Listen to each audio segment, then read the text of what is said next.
लोकसभेमध्ये वक्फ बोर्ड सुधारणा विधेयक हे पारित झालं आणि त्यानंतर आता राज्यसभेमध्ये सुद्धा हे विधेयक सहजपणे पारित करून घेण्यात केंद्र सरकारला यश आले। राज्यसभेमध्ये रात्री उशिरा झालेल्या मतदानावेळी या विधेयकाच्या बाजूने 128 मतं पडली तर 95 सदस्यांनी या विधेयकाच्या विरोधात मतदान केलं। आता हे विधेयक मान्यतेसाठी राष्ट्रपतींकडे पाठवलं जाणार आहे। त्यांच्या मान्यतेनंतर विधेयकाचा कायद्यामध्ये रूपांतर होणार आहे आणि त्यामुळे आता या विधेयकाचं कायद्यात रूपांतर होणं केवळ एक पाऊल दूर आहे। तर संसदेच्या दोन्ही सभागृहात वक्फ सुधारणा विधेयक हे मंजूर करण्यात आलेलं आहे।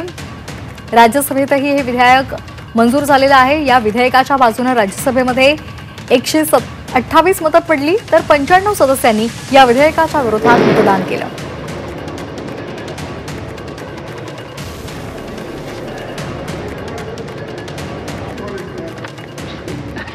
तर आता हे विधेयक राष्ट्रपतींकडे मान्यतेसाठी पाठवलं जाणार आहे आणि त्यांच्या मान्यतेनंतर या विधेयकाचं कायद्यामध्ये रूपांतर होणार आहे। त्यामुळे आता या विधेयकाचं कायद्यात रूपांतर होणं केवळ एक पाऊल दूर आहे।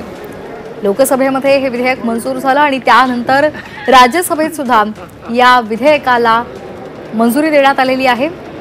राज्यसभेमध्ये 128 मतं या विधेयकाच्या बाजूने पडली।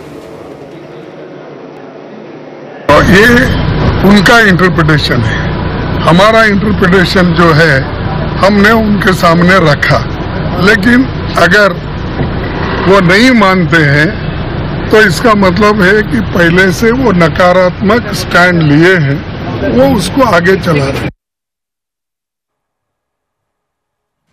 आपण पाहतोय वक्फ सुधारणा विधेयक हे खूप गाजलं होतं। यासाठी जेपीसी सुद्धा स्थापन करण्यात आलेली होती। त्यामध्ये उहापोह झाला, अनेक सूचना मांडल्या गेल्या।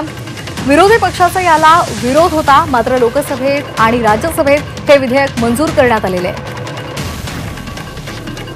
तर राज्यसभेत हे विधेयक मंजूर झालेलं आहे काल। यावर एक नजर टाकूयात ग्राफिक्सच्या माध्यमातून। तर वक्फ विधेयक संसदेत मंजूर झालंय। राज्यसभेमध्ये विधेयकाच्या बाजूने 128 मतं पडली तर विरोधात 95 मतं पडली। लोकसभेमध्ये विधेयकाच्या बाजूने 288 तर विरोधात